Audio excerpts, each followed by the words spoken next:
助けてほしいかナナに。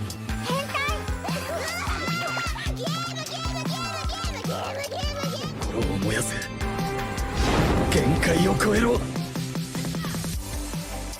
Hello and welcome to More Than Headlines, your weekly anime news podcast powered by Audio Technica, made by Australians for global citizens. I'm your extremely humble host, Brendan White, aka the Salt and Pepper Senpai. And joining in the studio, my trusted co-host and rival, the Tomoe to my Tengen, Mrs. Courtney Smith. How the bloody hell are ya? Yahoo, minasan. I'm good. How are you, Brendan? I'm also very good. Good. I'm glad that bit has stood the test of time of a week. Let's see if it will last longer. I will make it last longer, for better or for worse. I love flogging a dead horse, but right now this horse is very alive. It's very able and willing, and it is going to live a good life. So yeah, listeners, viewers, otakus, Sugoi Squad, just anytime you see us out in the street, give us a good. Like them's the rules. That's the MTH handshake. If I'm not swarmed with people at PAX just saying good over and over again, I'll cry. Yeah, and we don't want Courtney to cry. So yeah, don't be a bastard. And yeah, drop one of those good thumbs up if you see her and or myself around at PAX in just about 4 weeks' time, I think, if my maths is correct. We are recording on the 7th of September of 2024. It's exciting. We've got a nice full slate of news and insights and opinions on the latest and greatest from the world of anime and anime adjacent. But yeah, you've been having a good week? Yeah, good. I have played so much League of Legends this week on my stream. All I've done is play League of Legends, and I'm not gonna lie, it doesn't pay me anything, but it's so fun. Well, that's a trade-off, you know, because time equals money in a way. So I guess it kind of pays you in fun and entertainment and the journey that you make getting from point A to point B, or, you know, the lane that you cap, or whatever they say in the land of LOL. Hard stock gold. Ooh, yes. Yeah, I haven't played LOL in a long time, but maybe I'll come back and you can carry me to a couple of dubs down the line. Who the heck knows? What I've been doing this week, I've been watching the usual. I've also wanted to quickly shout out that I am fully up to date on the Fragrant Flower Blooms with Dignity, the manga that I gushed about in the back end of episode 14. And yeah, I'm 130 chapters in, and now I'm waiting very, very impatiently for the next chapter to drop. But man, it is just good love, good real romance that's just done in a way that is respectful to the reader. The characters are smart and fleshed out, and I can't get enough. But Miss Smith, shall we jump into the news? Let's read the news. You like the news? Headline number 1 of 3. The third season of ReZero Starting Life in Another World is coming to screens on October 2nd of 2024, meaning we're just under a month away from seeing Subaru try and figure out his isekai life once more. With that in mind, a new trailer for the third season has been released, and it is intense.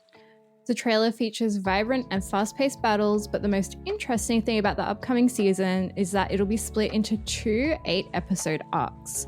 The first arc, titled Attack Arc, will air from October 2nd, but the second arc, titled Counterattack Arc, will air from February 5, meaning there'll be a longer wait between 2 objectively short parts. I don't mind this idea, and overall, this franchise gets a big good thumbs up from me, because I feel that ReZero is one of the better isekai that come out in quite a while. I feel at times the emotional punches that it throws at you hit harder than a lot of the others doing the rounds, and the animation from White Fox, who's a studio that, you know, they've got some pedigree. Shout out to Steins Gate. I think is one of the best science fiction anime of all time. We'll not be taking any further questions after this, but, you know, White Fox, they're not constantly delivering the churn in comparison to the Wits and the Muppers and the Cloverworks and stuff, but when they do grab hold of one of these IPs, it's fantastic. And yeah, ReZero and what White Fox have done, it's gorgeous. I really love Subaru's arc and character development. Like, at first, yes, he is a bit of a shithead and you kind of really despise him, but seeing the pain and just this constant emotional roller coaster and constant heartbreak that this fella's dealing with, you really start to root for him and really empathize and you know, want to try and see him do well. So yeah, I personally can't wait for season 3 to come out in a little under 4 weeks' time. Let's get it. I actually only ever watched the first season of ReZero when it was first airing, and this was like back in the height of the isekai genre's popularity. So there was isekais like coming out of every orifice. It was horrifying. So I got sick of it really quickly. But in saying that, apparently both parts of season 2 are really, really good. So I think I might need to go back and pick it up again. I don't know if I'll do it in time for the first part of season 3, but maybe the second part of season 3. We'll see. But Amelia, best girl. Just saying. Depending on the day, and we don't want to spoil anything, but I'm looking forward to talking about that with you in much more detail in the near future, because Amelia is fantastic, but I've got a very soft spot for Rem. Oh, of course you do. You would. I don't know what that means. Ow or thank you? I don't know. Both. Okay. You're easy to read. Damn it. Headline number 2, Galette, the quarterly independent Yuri manga magazine, has reached its 1.8 million yen goal to translate certain editions into English and distribute them overseas. The Kickstarter goal was around 18,000 AUD, but this was blown out of the water and smashed with around 70,000 AUD earned. And the goal being reached is unsurprising, with the Kickstarter having well over 600 backers at time of recording. Galette is run by a small group of Yuri artists as staff who are always on the lookout for high-quality Yuri content. Galette initially launched in February of 2017. While the Kickstarter campaign has ended, you can still go and purchase the ebook of Galette English version 0 for $41 AUD on the website, and the link is available in the show notes, should you choose to go pick up a copy. I actually think the best part about this headline is that it's really cool to see these big projects come together and get supported so strongly. I think it just goes to show that fans will do a lot for something they love, and I know that the community of people that love Yuri manga and anime, most of them are really like, they love that like sweet wholesomeness of Yuri.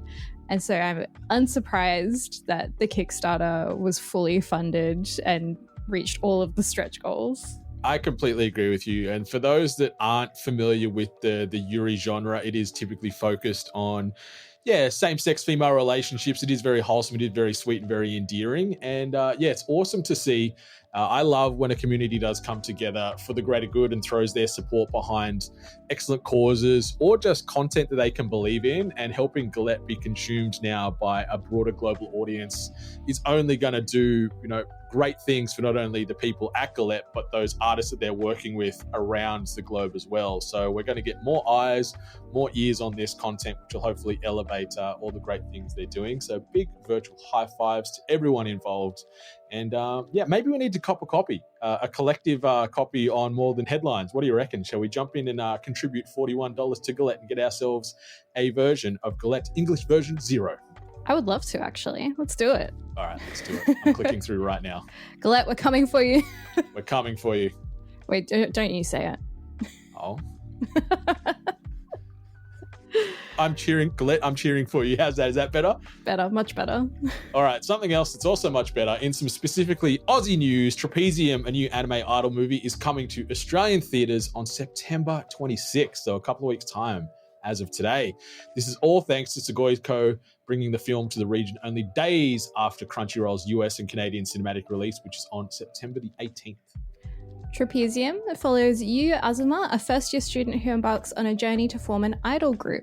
To make her dream a reality, she recruits one girl from each of her region's 4 high schools, located to the north, east, south, and west, and soon finds her fellow group members, and they start their idol career.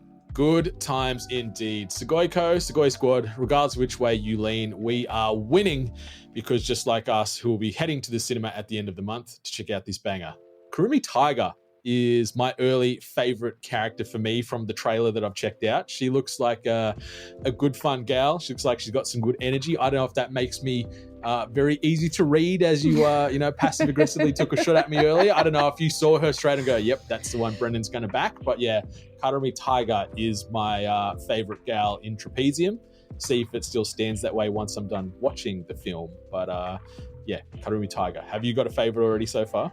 Mine's also Kurumi Tiger, and that's because she is me and I'm her. We are effectively the same person. Any like big sweater nation unite. Big sweater nation unite. Yeah. Okay. I hope the Big Sweater Nation does come together in this very delicate and testing time. But yeah, Trapezium looks good. The animation is fantastic. Like Cloverworks is behind this, and they are one of my favorite studios in the space. And also want to shout out to May Sendez, I think is how you pronounce the artist's name, for handling the theme song. Most notably known, I guess, for recency biases, as the artist that handles the Urusei Yatsura opening and endings. But also, anyone in Melbourne want to come watch this with me, I'm happy to go solo, but if you want to come with me and we can cheer on Karumi Tiger together, give me a hoy.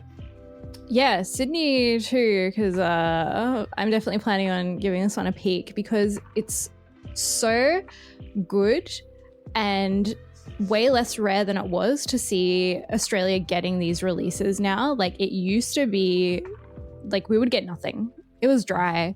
Like years ago, we would have seen this release in Japan and the US, and we would have to sail the seas. But Sugoiko are really dominating this space. Like, they're licensing loads, they're bringing loads over to Australia, and like, I'm sat. Like, Sly, you have my full attention. Good.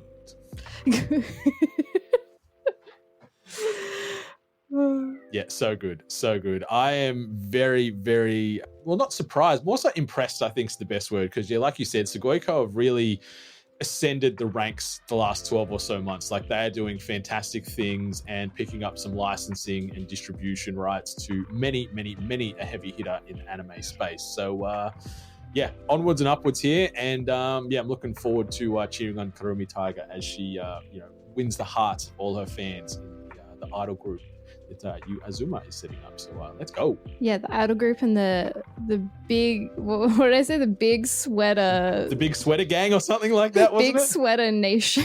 Big sweater nation, that's right. Anyway, let's move on to On the Horizon, rapid fire news and sometimes major releases presented by Otaku Box, the only anime box with scale figures, voting, and ecchi. Meow. Yeah, Brendan sent me that box he's been promising to send, and it arrived, and there is so much ecchi. So much. There's a t-shirt that says, like, is it like an anime girl with her boobies out, and it says wanted in bed and alive, and I'm like, come on, guys. Come on. Yeah. I looked at that shirt for a minute. I'm like, what kind of judgment will I be on the receiving end of wearing this around the streets? So I'm like, this is Courtney's problem now. You have that one. Have fun. It's okay, because like I'm part of the Big Sweater Nation, I'm also part of the Big Shirt Nation, so it's fine. But in news, so the Girls Band Cry anime is getting a smartphone game. We don't have any details just yet besides that announcement, though. That's announcement enough to get me excited, because that anime this year was fantastic. I really need to get on that. A public school board in Florida has banned the BL manga Sasaki and Miyano from public schools, and they suggested that it gets replaced with Chainsaw Man.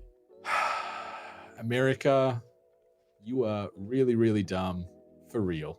Like, Sasaki and Miyano, I haven't read the manga, but I find a lot of BL manga is very, like, sweet and wholesome and not necessarily, like, super, like, R-rated. And this one doesn't, like, this one sounds, I'm pretty sure it's PG, actually. So the fact that they're like, yeah, we should get rid of this BL manga, but put in Chainsaw Man instead. I'm like, hello? Yeah. It's just American politicians being dumb, same-sex love and marriage is illegal and a sin, but it's like, yeah, let's promote the gun devil to kids in schools and stuff. It's just like fucking, it's so ass backwards over there. So this annoys me, and I don't want to go on a massive long-winded rant here, but yeah, just get your shit sorted, America, because you are so ass backwards, it's not funny. Oh man. In some good news though, Classroom of the Elite is getting a 4th anime season. Okay, don't judge me. Don't judge me. I haven't seen any. Actually, I think I might have seen season 1, Mhm. maybe. I don't think I have actually, now that I think about it. But I really, really want to get into Classroom of the Elite. I'm getting there. It's on my list, guys. It's on my list.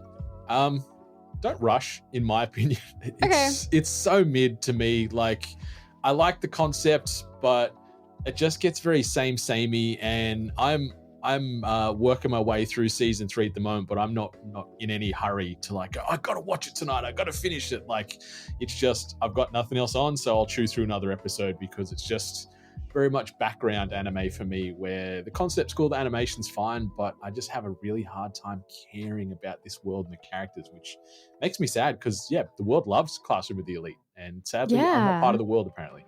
Everyone's obsessed with it, which is why I think I have seen the first season. They have the red uniform, like blazers, right? Mm-hmm. Yeah, I have seen the first season. Yeah, now I remember why I didn't watch the second. But maybe it gets better. Maybe in the 4th season it does. Like, it's fine. I've watched worse, but like, yeah, it ain't winning any awards from me, that's for sure. But of course, as is tradition, I've saved the best news for last, and that is that we have a new trailer from Adult Swim for the Uzumaki adaptation. All right, I'm gonna backtrack a little bit from a few weeks ago because, you know, I said it looked fine, it didn't really grab me, but this latest trailer looks a whole lot more than fine, and the big weird slug tongues and everything else going on have certainly wrapped themselves around me now, and it's completely consensual and I'm in. So yeah, I'm looking forward to this because this trailer looks the right kinds of messed up, the right kinds of funny and dark and twisted, and yeah, this looks like yeah, it's very Ito, but like, you know, Junji is something that didn't really grab me very much, but this looks good to me. Uzumaki was actually my first Junji Ito manga, so I have it has a special place in my heart. I love it a lot, and the trailer is like, it looks like the manga. It's ripped straight from the panel. It's great. It looks nuts. I'm so excited. I am concerned though that if we do get an Australian release, it might not be for a while, though it is coming to the Max streaming service in the US, which means we could be getting it on binge potentially. Okay. So there's hope. There's hope. Yeah, but that comes out September 28 at midnight, so basically September 29, and then for us Australians, September 30 theoretically.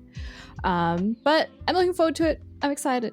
Me too. I'm back on board. I retraced my footsteps from a few weeks ago and say, all right, I'm a little bit more. I'm not whelmed anymore. It feels like it's going to be good. I do want to quickly mention the first of the releases on the list though, Brennan, because Spy Family Code White is available to watch on Crunchyroll right now. I actually went to the premiere/fan screening of this when Sony did it at the IMAX theater in Sydney, and it was awesome. I loved it so much. There are so many poop jokes. I love poop jokes. Like the slight delay in timing there was perfect. You are on one today, and I love poop jokes too. So I haven't watched it yet. I wanted to try and watch it last night so I could talk about it a little bit today, but that's going to have to wait for next week's episode because I'm sure it's going to be great. I love this world. I love these characters. And yeah, I also love poop jokes. But no, seriously, if you love Spy Family, just go watch it. You can even put it on the background. Like, we watched it dubbed in the cinema and it was great. Like, and I'm generally not a huge dubbed fan, but it was fantastic. Like, just good and fun and funny, and on Crunchyroll so soon after the film had a cinematic release, which is really, really good. You'll love to see it. You do indeed. And yeah, I love that we've got the dub or the sub option. And yeah, even though the Anya voice recasting due to, I think it was the original voice actress becoming pregnant, having to sort of take a step away from maternity leave, you do have that similar tone and that similar cadence, but it is slightly jarring. You can hear the differences from time to time, but overall it didn't take away from anything in season 2. And yeah, I'm going to watch Code White this weekend. Hell yeah. Hell yeah. Something else I might check out is actually, no, I won't, because I'm not going to lie. I'm not going to check out 1118th episode of One Piece that is coming out in the next couple of days. All the Straw Hat Pirates will, because this season seems to be going from strength to strength. I've had some discussions on the internet this past week about people trying to convince me to come back in and give it another go. And I say no deal. Shout out to the Fantastic Game Show on that. But also we've got another episode of My Hero Academia dropping somewhere in the realm of the next 12 to 15 hours while we are recording right now. This season, oh boy, I cannot wait to see how these fights that are going on at the moment throughout this universe end up wrapping up, because the emotional stakes be high, Courtney. Are you up to date yet, or are you getting close to being up to date at least? Okay, so I've just watched season 7, episode 2. And I know you're thinking, Courtney, that's nothing. I need to tell you, I was still watching season 6 like a week ago. So this is a joint effort between my husband and I. But up to episode, I'm going to do a little spoiler real quick about season 7. So spoiler warning. But Star and Stripe just dies. Yeah. Stop. I was like, they just brought, I'm like, surely there's something else. But like, Shigaraki fully got his little handsies all over her. Yeah, Muscle Mummy, she was great, and she was imposing and just a specimen of a human / a quirk user. And I thought, okay, she's going to become one of the main pro tags. In season 7, they said, not today. Like, obviously, her death wasn't in vain, and she does some like loose spoilers. I'm not going to go on the specifics here, but her death does have some big ramifications to this season, and she did her very best for the greater good, as any positive hero should. But yeah, I was so bummed, because I was all in. Like, I was thirsting up a storm for Star and Stripe, and then they're like, yep, you're done, your thirst has been quenched, you are now your mouth is dry and you're not having a good time. So it was very bittersweet. Like, it sucked because they didn't pull any punches with that death either. Nah, it was insane. But shout out to Star and Stripe and her brothers. Definitely having a cold shower later. Read the next thing. Yes, the next thing. We've got more than related content coming your way, because this week I'm dropping another episode of More Than Hentai, and it's going to be focusing on Studio Trigger's Sci-Fi Smash 2022's Cyberpunk Edgerunners. Fantastic deep dive with my friend Aaron Davies from Fandom Portals. It was a great listen and a great time to record, because he is very new to the world of anime. So this was his anime gateway drug from me. I recommended this could be like your first foray into it, and he loved it. Loose spoilers. Watched the entire season front to back within the span of a couple of days, and now he can't get enough of anime. So shout out to David and Lucy and Rebecca and everyone else there for making it a memorable ride for our friend Aaron over at Fandom Portals. I love Cyberpunk Edgerunners. This was my first anime from Netflix that I watched, like the first Netflix anime I watched, because I'd been resisting. I'd be like, I don't know if they can do it. And I watched it literally in a weekend. Me too. I binged it because I was like, I can't not watch this. Like, I need Edgerunners in my veins. Yeah. Fantastic. It's so good. 10 episodes, a perfect binge.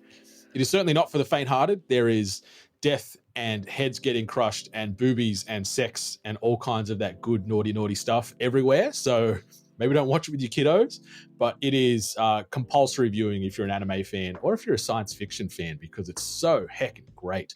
And Trigger are one of the GOATs. They're so good. But this week, Brendan, I have been watching. I actually had a chance to catch up on my anime with my new streaming content stuff. I found my anime has dropped off a little bit, but I was like, okay, I have to really make an effort to get back on it. So I'm up to date on Delico's Nursery. I think it's episode 5 that just dropped. But this show is so underrated. I feel like because it had that gap, it didn't start airing at the same time as everything else, I feel like a lot of people, it's flown under their radars. But it's so vampire sexy. And I don't really know how else to describe that, but it's just like violent, bloody, there's hot guys, there's criminals, there's like Victorian era decor. It's so like everything about it somehow melds together so well, and I am obsessed. I'm quickly becoming obsessed as well. Like, I'm not up to date. I think I got to episode 4 this week. I only just jumped in during the week as well, so I sort of watched 4 episodes in pretty quick succession, and I can see the hype and the love and the excitement you're sharing for this world already, because the world itself is just a melting pot of all my favorite things. And then you combine that with this art style, like you said when you first mentioned it, it is beautiful animation, and so distinctive amongst everything else that's doing the rounds starting this season, but like this year, like not really anything I can think of looks and feels the way that Delico's Nursery is. And just this crazy juxtaposition as far as fighting crime and solving criminal sort of situations. And then on the other hand, it's like, oh, I've also got to raise all these little vampire children. Like, help me. Like, it is so great. And yeah, it's got a bit of Buddy Daddy's vibe to it, but with a lot more polish, I think is a good way. A lot more polish, a lot more like class and coolness to it, because that period piece drama just adds another layer of intrigue and distinction. And yeah, I'm really enjoying it. Like, it is creeping its way up my list this year as far as favorites that I've consumed. I don't think it's going to end up in the top 3 to top 5, but I feel it's going to be in top 10 definitely. Yeah, I'm definitely the same. And I think the art style is so gritty, right? Like, it looks so raw. Like, they've literally just like drawn like on the screen. Like, it's like it's like they've drawn it with a quill and ink, and there's like ink splatters like, that's the kind of vibe I get. Also, just the blonde vampire with his like thigh-high boots, like, stop.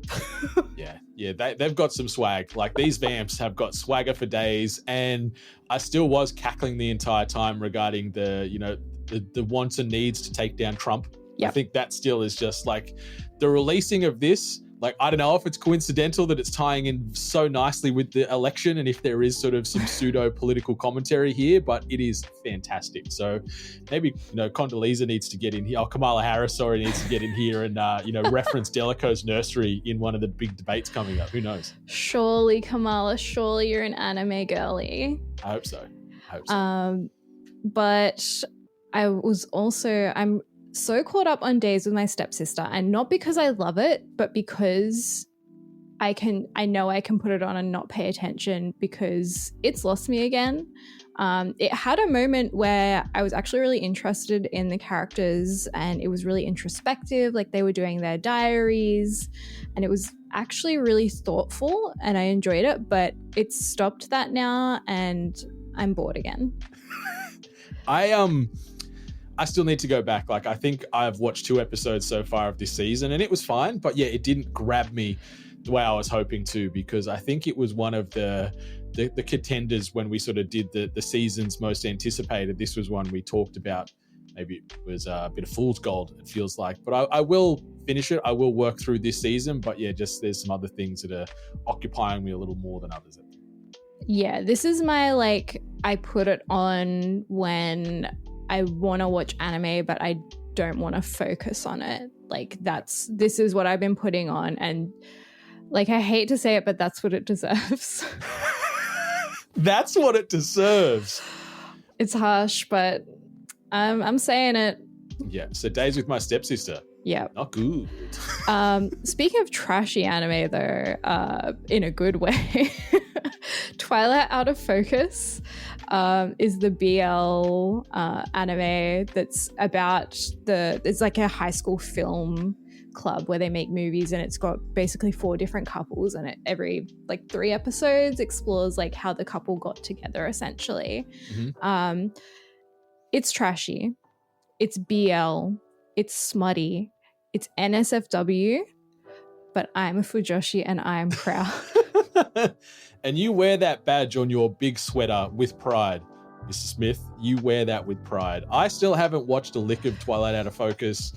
It's on my to watch list this season, but yeah, it's a little bit further down the line. So I need to find some time. And I don't know, maybe just because there was so much controversy when this came out, like I'm like not as a shot towards the IP and the talent within, but I think just that that nonsense that caused the Crunchyroll review and forum area sort of to break down was on the back of this. So maybe I need to disconnect that and check it out, because I love me some trashy, not safe for work nonsense as well. So I'll report back. Look, on it, like it's not great in terms of BL. Like I've read and watched some like fantastically written BL. This isn't one of those, but the fact that we're finally getting some like good fucking food. We are starved, Brendan. We're starved. So I'm just like, I'm enjoying it for that fact alone. Yeah. Tell us how you really feel, Courtney, please. What have you been watching?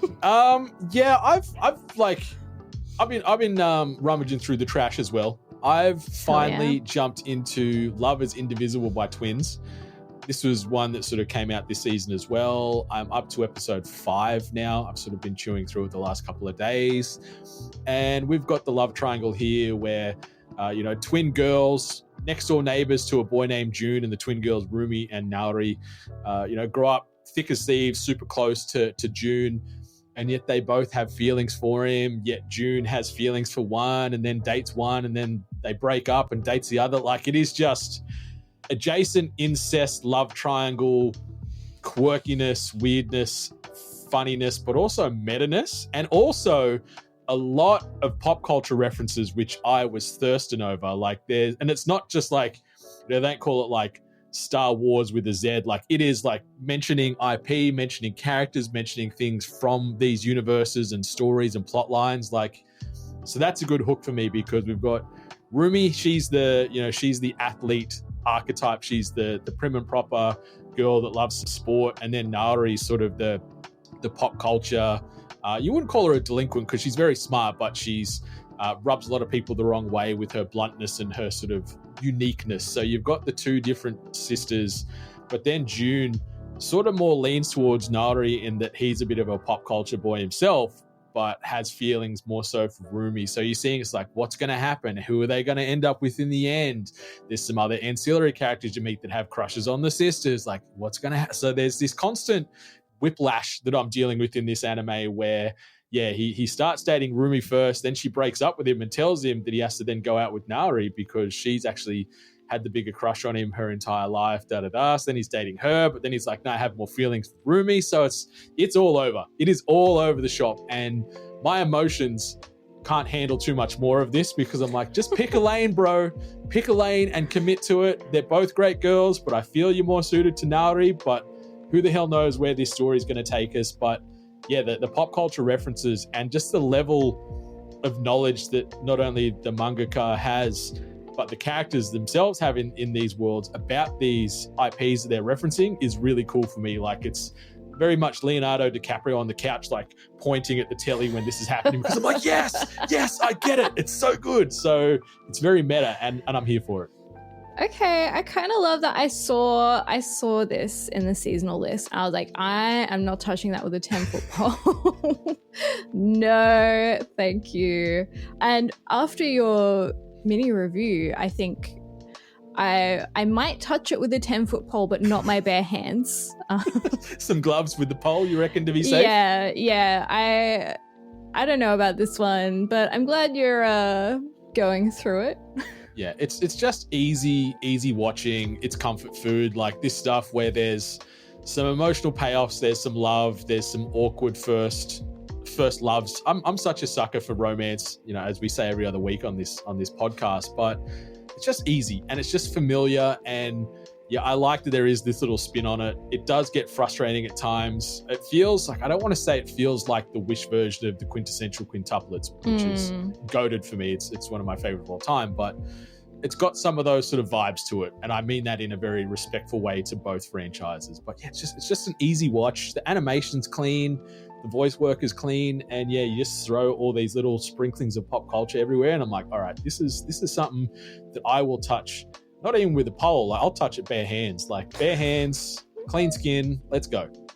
Oh my God. I don't know if that's a good or a bad thing, but that's where we are. And the other one I wanted to quickly reference, I missed Oshi Noko the last couple of weeks, so I've spent some time this week to fully catch up. I think it's up to episode 20 holistically because they just sort of tie the episode numbers from season 1 to season 2 into just an ongoing. And I've just got to go wah wah wee wah to this one, Courtney, because seeing the Tokyo Blade play finally debut was really, really, really good television. The animation, the voice acting again, the story is all fantastic and tier 1 type of content. And seeing Aqua using his pain and trauma to reach new heights in the acting world really, really grabbed me. And seeing some of these scenes to when he was a kiddo and what happened with I, and like those scenes, I remember watching it last year when this season dropped. It was so numbing and heartbreaking and jarring, and seeing it all come back again a year and a bit later just made those emotions come right back, but also add context to it as well, sort of seeing the then and the now. And yeah, it's special. It is such a special world. It is so masterfully crafted. Everything is so intentional, and you can feel like every single line of whether it's of speech or of art, it's so intentional, and I'm so obsessed. It's so palpable. And the way there was a scene when they did the Aqua kind of arc where every time they kind of flash back to Ai's death, they lingered on it just slightly too long. And I was like, that so right, so just creepy, and like her smile and like everything about, like, I'm getting goosebumps talking about it because it's so fantastic. Like, I will never not sing this show's praises because it's so well executed, and it's genius. I love it. Yeah, me too. And I know, hand to heart, the second this second season is done, I've got the manga ready to roll on my iPad, and I am just going head first in, and I'm going to consume the rest of this like within days, because yeah, it's really, really taken a hold of me. And like you said, the execution is perfect. Like every line, I love that wordplay you did there too. Like every line, whether it be vocally or artistically, serves a purpose and moves the plot and that narrative and that emotional hit forward. And yeah, I can't get enough. It is so good. If you don't have High Dive, get this wherever you can, however you can, because it is special and it's must-watch anime. Just get High Dive, because Chikawa is on High Dive as well. You can watch Chikawa, my favorite show. And is it wrong to try and pick up Girls in a Dungeon is on there, and season 5 comes out in like 6 weeks' time. So get ready for that too. And Erufu-san wa Yaserarenai, what's the English? Plus size elf is on there, and it's uncensored. Yeah, and Call of the Night is on there. So much good stuff. Umaru-chan is on there as well. They recently put in the first season as well. High Dive's great. Get High Dive. High Dive is great, and it's well priced, and they've really, really fixed up the UI. It used to be dog shit. It is actually really good now, whether it be on Apple TV, on web, or on sort of app-based things for your tablet and your iPhone. It is a lot more easy to navigate, and they've even brought back the ability to have profiles on the account again too, because they had that, they took it away for some reason, and now it's back. So if you are potentially sharing an account with family, friends, lovers, enemies, whoever, you can have those profiles on there so you know that your watch lists aren't going to get impacted by others as well. Hell yeah. But that's what I've been doing. Courtney, I think it's about time we got an out of here. We're at the tail end of episode 15 of More Than Headlines. Anything you wanted to shout out or mention? Big sweater Nash. Did you just shorthand the word nation to Nash? Yes. Okay. What are you gonna do? Call the nation cops? Maybe. I don't know who they are, but I'll try and find them in the directory. Now I use slang and shorthand everything, so I just respect it. I respect it. Big sweater Nash. My heart beats and bleeds for you all. But I wanted to quickly shout out. I'm going to shout out my dress up, darling. I am up to date on the manga. I'm still waiting very, very impatiently for season 2. But the last couple of chapters of the manga, I'm not going to spoil anything because I don't want to ruin the ride for anyone else that is about to embark or is embarking on the fantastic greatness that is Myron and Gojo. But the last couple of chapters, were really, really special, really impactful, and just makes me feel very happy. That's all I'm going to say. So shout out to my dressed up darling, and Myron Kitagawa, who is one of the best waifus out there, but sadly I cannot talk about her on our panel. Brendan, oh my god, let's leave. Come on, hurry it up. Okay, let's get on out of here. Before you guys and girls and every other legend out there, get on out of here. Follow us on them socials. You can follow Courtney at Courtney_San. You can follow me at More Than Senpai. Be sure to rate, review, subscribe this podcast and all the other podcasts you listen to. Just take some time to chuck those ratings and reviews out there. It's good karma. Pay it forward, and it means the world to little guys like ourselves. Head on over to morethanhentai.life to get your hands on the tastiest merchandise in the land. And while you're there, you can join the Sugoi Squad from the low price of $1 to get exclusive access to perks, content, and giveaways you will not find anywhere else on planet Earth, and also help keep the lights on in our emotional and literal hearts. Whether your anime be subbed, dubbed, or still yet to come, enjoy yourself, and much love to all gorgeous waifus and husbandos out there. Goodbye. またね。